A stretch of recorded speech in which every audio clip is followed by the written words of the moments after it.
여러분 안녕하십니까? 오늘 밤 한미 정상회담이 예정된 가운데 국내에서는 쟁점 법안들이 모두 처리되면서 필리버스터 정국이 마무리됐습니다. 국회에서는 반기업 법안들이 잇따라 처리됐는데 여당은 올해 정기국회에서 자사주 소각 의무화와 법인세 인상 등도 예고하고 있는 상황입니다. 오늘은 국회 쟁점 법안 처리와 앞으로 예상되는 전망들부터 자세히 짚어드리겠습니다. 소액주주들을 위한다는 명분을 위해서 집중투표제 의무화와 감사위원 분리선출 확대를 골자로 한 이른바 더센 상법 개정안이 국회 본회의 문턱을 넘었습니다. 경영권 분쟁을 우려하는 경제계의 반발이 거센 가운데 후속으로 보안입법 요구 목소리도 나오고 있습니다. 조슬기 기자. 네, 조슬기입니다. 오늘 통과된 2차 상법 개정안 주요 내용들부터 전해주시죠. 네, 먼저 자산 2조 원 이상 상장사는 2명 이상 이사를 선임할 때 앞으로 집중투표제 도입이 의무화됩니다. 만약 이사 3명을 뽑는다고 하면 그동안 주식 한 주를 가진 소액주주라면 전체의 한 표면 행사가 가능했는데 이사 수만큼 3표를 행사할 수 있게 됩니다. 특히 이 3표를 한 명에게 몰아주는 것도 가능한데 이게 집중투표제의 핵심입니다. 또 감사위원 분리선출은 다른 이사들과 감사위원이 될 이사를 분리해 뽑자는 것으로 개정안은 1명에서 2명 이상으로 늘렸습니다. 대주주의 표는 제한이 되고 독립적인 인사가 감사위원으로 선임될 가능성이 커집니다. 반기업 법안 연타를 맞게 된 재계는 강하게 반발하고 있죠. 맞습니다. 한국경제인협회 등 경제 8개 단체는 공동 입장문을 통해 이번 상법 개정으로 경영권 분쟁과 소송 리스크가 증가할 위험이 크다고 유감을 표했습니다. 특히 집중투표제는 투기자본이 기업 의사결정을 좌우할 수 있는 길을 열어주는 제도라고 강하게 비판했습니다. 야당에서도 우리 경제 질서에 후폭풍을 불러올 법안이라고 날을 세웠습니다. 기업의 투자 의욕을 꺾어버리고 기업을 해외로 내쫓으면서 결국은 청년 일자리 감소, 경제성장 동력 상실. 세계는 대주주의 경영권이 쉽게 흔들릴 수 있는 만큼 경영권 방어 장치를 마련해야 하고 기업이 미래를 위해 과감한 결정을 내릴 수 있게 경영 판단 원칙을 명문화하는 한편 배임죄도 개선해야 한다고 주장했습니다. SBS 비즈 조슬기입니다. 이에 앞서서 노동계의 수차례 입법 시도 끝에 노란봉투법이 결국 어제 국회 본회의 문턱을 넘었습니다. 노동자들의 권리가 한층 강화되는데 구체적으로 노사관계가 어떻게 재정립될지 최지수 기자가 정리했습니다. 지난 2022년 하이트진로 자회사인 수양물류 소속 화물기사 조합원들은 운송료 인상을 요구하며 본사를 24일간 점거했습니다. 당시 하이트진로 측은 직접 계약 관계가 아니기 때문에 하청업체 문제를 해결해 줄 수 없다며 손해배상 청구로 맞받아쳤습니다. 하지만 노란봉투법이 시행되면 원청이 하청 노조와도 직접 교섭할 의무를 가지게 됩니다. 원청이 실질적으로 지배하는 하청과는 교섭할 의무가 있다고 이번에 규정함으로써 하청 노동자가 노동 조건을 개선할 수 있는 통로가 열리고 원청이 책임성 있게 교섭할 의무가 부여된 것입니다. 계열사 노조도 지주사가 근로조건에 영향을 미치고 있다면 직접 교섭이 가능해지고 배달, 택시기사도 플랫폼사가 수수료 등을 결정한다면 쟁의권을 보장받을 수 있습니다. 합법적으로 파업할 수 있는 범위도 늘어납니다. 기존엔 임금과 복지 등 직접적인 근로조건에 제한됐다면 구조조정, 사업통폐합 등 근로조건에 영향을 주는 부분까지도 포함됩니다. 또 적법한 절차를 거친 정당한 파업일 경우 사측의 손해배상 청구가 전면 금지됩니다. 노란봉투법이 발의 10년 만에 국회를 통과하며 노동계 수건이 풀렸다는 평가가 나오지만 세부 지침을 두고는 논란의 여지가 있습니다. 법문안에서는 아무래도 원칙적인 내용이 담겨 있을 수밖에 없고 과연 이제 구체적으로 지배력을 가진 사용자의 범위를 어떻게 설정할 것인가는 고용노동부에서 시행 규칙을 세부적으로 마련하는 것이 필요할 겁니다. 내년 2월 법 시행 전까지 6개월의 유예기간이 부여되는 가운데 구체적인 지침에 따라 노란봉투법의 파급 효과가 크게 달라질 수 있다는 분석이 나옵니다. SBS 비즈 최지수입니다. 전해드린 대로 노란봉투법 시행은 앞으로 6개월 뒤부터입니다. 하지만 법 시행 전부터 노조 압박은 거세지고 있습니다. 특히 원청과 교섭을 요구하는 하청업체 노조의 압박이 이미 본격화됐습니다. 현대차 노조가 오늘 파업 여부를 결정하는 투표를 진행했는데 방금 전 그 결과가 나왔습니다. 김한나 기자. 네, 김한나입니다. 현대차 노조가 7년 만에 파업에 돌입할 가능성이 높아졌군요. 네, 현대차 노조가 오늘 파업 찬반 투표를 진행한 가운데 전체 조합원 4만 2천 명 중 3만 6천 명이 찬성하면서 가결됐습니다. 중앙노동위원회 역시 조정 중지 결정을 내리면서 현대차 노조는 합법적인 파업권을 얻게 됐습니다. 현대제철 하청노조도 오늘 오전 국회 앞에서 기자회견을 열고 사측을 압박하기 시작했는데요. 직접 들어보시죠. 원청이 책임있게 교섭에 나올 것을 요구하며 투쟁을 시작하려 합니다. 우리의 이번 투쟁은 현대제철이 교섭에 나올 때까지 멈추지 않을 것입니다. 네이버 지회는 모레 6개 자회사 노동자들과 집회를 예고했습니다. 하나오션 역시 하청 노조로부터 단체 교섭 요구를 받고 있습니다.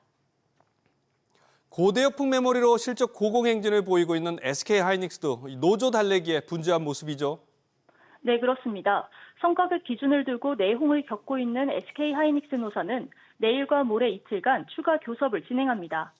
사측은 전임직 노조와는 내일 오후 2시 청주 캠퍼스에서 기술사무직 노조와는 그 다음 날인 27일 오후 2시 이천 캠퍼스에서 추가 교섭에 들어갑니다. 사측은 파업을 막고자 노조 측에 지난 22일 대표자 회의를 요청해 추가 교섭일을 잡았습니다. 당시 회의에는 송현종 SK하이닉스 사장이 참석했는데 이번 추가 교섭에도 참여할 예정입니다. 노조 측은 이번 교섭에서 합의를 이루지 못할 경우 중앙노동위원회에 쟁의 조정 신청을 하겠다고 밝힌 상황에서 노란봉투법까지 통과되자 사측의 조바심이 더욱 커지고 있는 것으로 보입니다. SBS 비즈 김한나입니다. 연이은 반기업 법안 통과에 코리아 엑소더스 우려가 현실화될 조짐도 보이고 있습니다. 외국 기업들이 한국 사업장 비중을 줄이거나 추가 진출을 망설이게 될 것이란 우려가 나올 뿐만 아니라 한국 GM 철수설도 재점화됐습니다. 중소기업들도 더 잦아질 걸로 예측되는 노사 분쟁에 타격을 받지 않을까 걱정이 큽니다. 계속해서 유정현 기자입니다. 연초 나왔던 한국 GM 철수설이 노란봉투법을 계기로 재점화했습니다. 지난 21일 헥터 비자레알 한국 GM 대표는 본사로부터 한국 사업장 사업성에 대한 재평가가 이뤄질 수 있다며 정부에 재고를 요청한 걸로 전해집니다. 한국 GM을 비롯해 800여 개 미국 기업이 회원사로 있는 주한 미국 상공회의소는 최근 여당을 직접 찾았습니다. We are concerned that the passage of the Yellow Envelope Act in the National Assembly could affect Korea's reputation as a regional hub for multinational companies. 주한 유럽상공회의소는 지난달 28일 궁극적으로 한국 시장에서 철수하는 걸 선택할 수 있다며 으름장을 놓기도 했습니다. 우리나라에서 지금 사업을 진행하고 있는 글로벌 기업들에게는 한국이 그렇게 매력적인 시장으로 다가오지 않을 것이다. 걸림돌이 될 가능성이 있다라는 그런 생각을 해봅니다. 중소기업들도 상황은 비슷합니다. 노사 분쟁이 잦아지면 원청 공장이 더 자주 멈출 가능성이 크고 결국 일감을 받아야 하는 하청업체 타격이 불가피합니다. 노조가 있는 중소기업은 자칫 원청과 자사노조 간 분쟁이 벌어질까 걱정해야 합니다. 중소기업 노조가 원청을 상대로 교섭을 하고 파업을 하고 이렇게 할 수 있도록 하겠다는 거잖아요. 원청 입장에서는 거래하는 중소기업이 많을 테니까 거래를 끊어버릴 가능성이 있다는 거죠. 법률 시행까지 남은 6개월 동안 부작용을 최소화하기 위한 장치가 마련돼야 한다는 목소리가 나옵니다. SBS 비즈 유정현입니다. 계속해서 한미 정상회담 관련 소식들 전해드리겠습니다. 이재명 대통령과 도널드 트럼프 미국 대통령의 한미 정상회담이 우리 시간으로 내일 새벽 1시 15분부터 시작됩니다. 지난달 말 타결된 한미 관세 협상의 후속 논의 성격입니다만 마스가 프로젝트와 대규모 대미 투자 구체화 등 경제 현안뿐만 아니라 주한미군 방위비 분담금 이슈까지 전방위 의제가 논의될 예정입니다. 정보영 기자가 전해드립니다. 미국 워싱턴 DC 인근 앤드루스 공군기지에 도착한 이재명 대통령. 1박 2일의 방일 일정을 마치자마자 2박 3일간의 방미 일정에 돌입했습니다. 최대 관심사는 우리 시각으로 내일 새벽에 열릴 도널드 트럼프 미국 대통령과의 한미 정상회담입니다. 취임 후 82일 만에 트럼프 대통령과 처음 마주하는 자리입니다. 관세 협상 등 각종 현안 중에서도 우리나라의 국방비 증액 및 주한미군의 역할 확대, 즉 전략적 유연성과 3,500억 달러 규모의 대미 투자기금 구체화가 주요 의제로 오를 전망입니다. 올라날 아주 구체적이고 직접적인 얘기는 잘 안 합니다. 유연화에 대한 요구가 있는 건 사실이지만. 이 대통령은 국익을 지키기 위해서는 과거보다 몇 배의 노력이 필요한 것 같다면서도 최종적으로는 현실적이고 합리적인 결론에 이르게 될 것이라고 말했습니다. 또 미국의 쌀과 소고기 등 농축산물 추가 개방 요구는 받아들일 수 없다는 입장을 재차 강조했습니다. 이 대통령은 운명의 정상회담 이후 한미 재계 인사들과 함께 양국 경제 협력을 모색할 비즈니스 테이블 행사 등에 참석할 예정입니다. 순방 마지막 날인 26일에는 필라델피아로 이동해 벤스 부통령과 함께 한화 오션이 인수한 필리 조선소를 시찰합니다. SBS 비즈 정보윤입니다. 이번 한미 정상회담에서는 재계가 미국에 풀 투자 보따리가 핵심적인 협상 지렛대가 될 전망입니다. 특히 반도체 경쟁력 강화에 드라이브를 걸고 있는 미국이 이 반도체 보조금에 대한 지분 전환을 공식화한 만큼 우리 반도체 기업들도 미국 내 추가 투자로 출구 전략을 찾을 거란 전망이 유력합니다. 국내 반도체 기업들의 투자 구상은 어떻게 될지 이 전망은 안재 기자가 보도합니다. 트럼프 대통령은 최근 미 정부가 인텔 지분 10%를 확보했다고 밝히면서 앞으로도 이런 거래를 계속할 것이라고 언급했습니다. 삼성전자가 미국으로부터 약속받은 보조금을 지분으로 환산하면 1.6%, SK하이닉스는 0.3% 수준입니다. 적은 지분처럼 보이지만 미 정부가 기업 경영에 간섭할 여지를 줄 수 있어 기업 입장에서는 받기 힘든 카드입니다. 대신 우리 기업들은 추가 투자 제한으로 미 정부를 설득했을 가능성이 높습니다. 전제는 미국 빅테크들의 수요입니다. AI 반도체 등 미국의 빅테크 기업의 수주 요청이 가능성이 높아지고 있거든요. 미국 정부의 협력을 받아서 미국의 빅테크 기업으로부터 수주를 받는다면 추가적인 투자를 할 수도 있다라는 거죠. 삼성전자의 경우 텍사스주 테일러 공장 증설 등 직접 투자 외에 미국 기업들과 협업 가능성도 있습니다. 인텔이나 엠코 같은 미국 반도체 제조업체들이랑 협업을 발표할 가능성도 꽤 있는 것 같고요. 아무래도 인텔 후공정이랑 삼성 전공정 파트너십을 맺는다거나 그럴 가능성은 좀 있는 것 같습니다. 문제는 발표 시기입니다. 삼성은 곧 시작될 한미 정상회담 이후 추가 투자를 발표할 가능성이 큰데 미국이 아직 반도체 품목별 관세를 발표하지 않은 상황이라 우리가 먼저 패를 던지면 향후 협상력이 떨어질 수 있다는 점은 걱정입니다. SBS 비즈 안지혜입니다.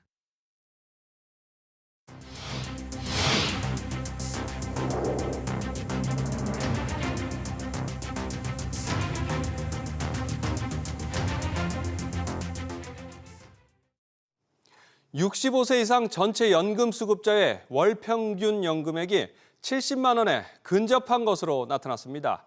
그런데 정년퇴직으로 소득이 끊겼지만 국민연금 수령이 아직 시작되지 않은 소득 공백 연령 구간인 60에서 64세 연령대에서는 절반 이상이 연금 소득이 전혀 없는 것으로 조사됐습니다.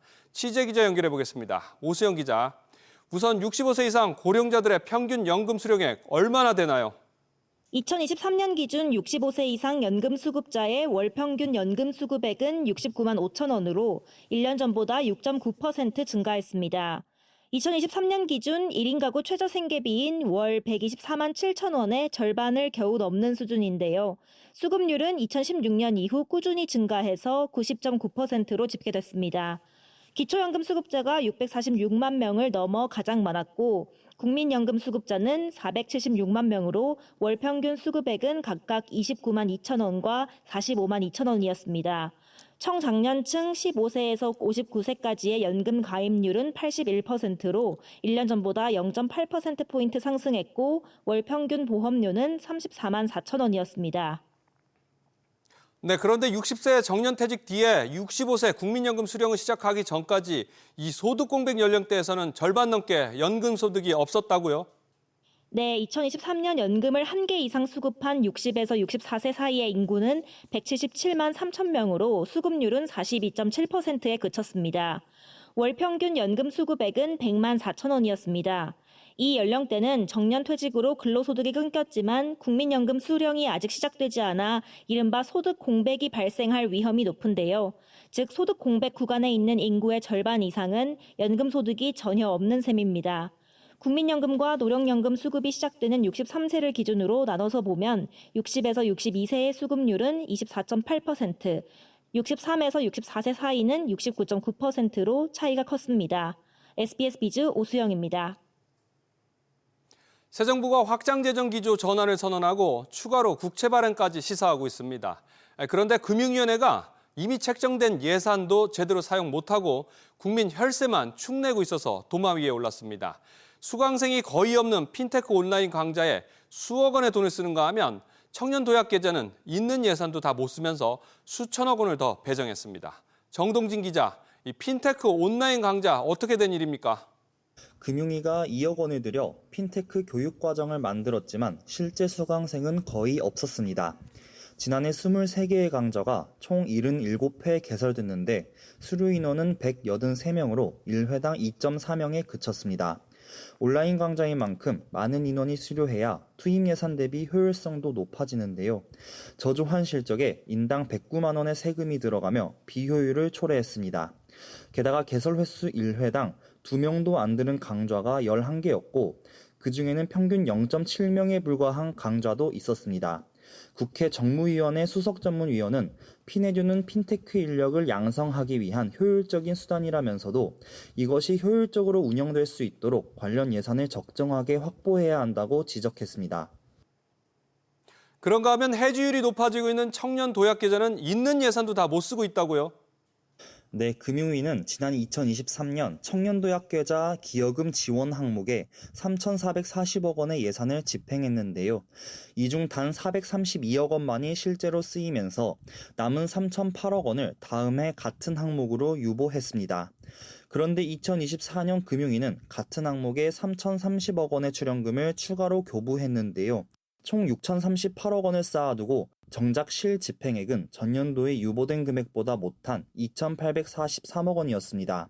정무위 수석전문위원은 전년도 2월액 규모를 고려하지 않은 채 출연금의 일괄 교부가 이뤄졌다며 재정운용 및 국고금 관리상의 비효율을 야기했다고 지적했습니다.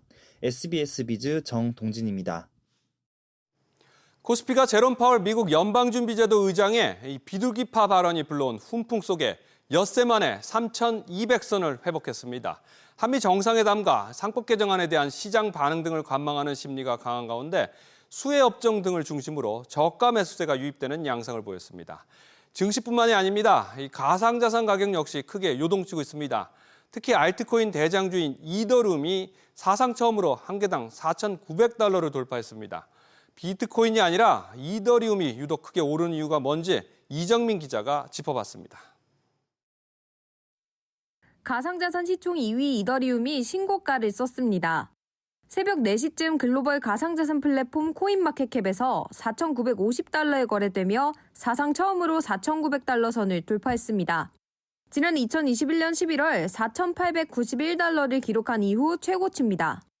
주말에 나온 제롬 파월 미 연준 의장의 금리 인하 시사 발언이 이더리움 상승에 불을 붙였다는 분석입니다. 다만 이 발언 이후 조정을 받은 비트코인과 다르게 이더리움은 상승세를 이어오고 있습니다. 스테이블코인 시장의 70% 이상을 점유하는 테더와 서클이 이더리움의 기능을 활용해 만들어진 토큰인데 최근 미국에서 스테이블코인 규제법인 지니어스법이 통과되며 투자자들 기대감이 커지고 있다는 분석이 나옵니다. 이더리움 같은 경우에는 스테이블 코인 플랫폼으로서 이더리움이 사용될 것이다라는 기본적인 기대감이 있고요. 비트코인 들어갔던 자금이 이더리움 ETF로 들어가고 있다라는 분석도 일각에서 나오고 있습니다. 또 최근 비트코인 ETF에서는 6거래일 연속 자금이 빠진 반면 이더리움 ETF에는 2거래일 연속 자금이 유입되는 등 순유입도 늘고 있습니다. 정책적으로는 트럼프 2기에서 이제 뒷받침해주고 있고 금리를 예견하긴 했지만 실질적으로 신규 자금 크립토 시장으로 만약에 들어온다라고 하면 10월, 11월 정도가 되지 않을까. 공격적인 상승세에 글로벌은행 스탠다드 차타드는 이더리움의 연말 목표가를 기존 4,000달러에서 7,500달러로 상향 조정했습니다. SBS 비즈 이정민입니다. 최근 팀원이 기업회생 절차를 끝내고 정상화에 돌입했습니다. 하지만 취재 결과 팀원 미정산 사태 피해 업체들은 돈도 떼었는데 미리 낸 부가가치세 환급까지 못 받는 상황에 처해 있습니다. 어떻게 된 내용인지 오서영 기자가 취재했습니다. TMF의 돈을 떼인 판매사들은 지난달 말 세금을 돌려달라고 신고했습니다. 부가가치세법에 따르면 거래처가 파산할 경우 물건을 공급할 때 낸 부가세를 돌려받을 수 있습니다. 하지만 국세청 관할세무서가 이를 거절했습니다. 피해 업체들은 판매한 돈도 못 받고 세금만 낸 셈이 됐습니다. 물건을 팔아서 돈이 들어와야 저희가 부가세를 다시 받는 거잖아요. 부가세를 냈지만 판매한 대금을 못 받았기 때문에 받은 거에 대해서 저는 받아야 한다고 생각하거든요. 나라에 사기당한 느낌? 당연히 받아야 되는 돈인데 이 금액이 안 나오게 되면 저희는 이제 너무 힘든 거죠. 부가세 환급이 거절된 건 피해 판매사와 티몬을 직접적인 거래 관계로 볼 수 없기 때문이란 게 국세청 설명입니다. 공급을 받는 소비자가 중간 통신 판매업자인 티몬에 돈을 냈고 티몬이 나중에 지급하는 판매 대금을 지급하지 않은 것이기 때문입니다. 결국 티몬을 수수료만 취하는 단순 중개자로 보는 건데 문제는 판매사들은 수수료만큼의 부가세를 내는 게 아니라 세금 계산서에 찍힌 총 매출액에 대한 세금을 낸다는 점에서 직접 거래로 봐야 한다는 분석도 나옵니다. 돈 떼인 것도 억울한데 부가가치세도 억울하게 낸 거 아닙니까? 공급 가액은 대손 처리하고 부가가치세 국가에 낸 거는 돌려주겠다.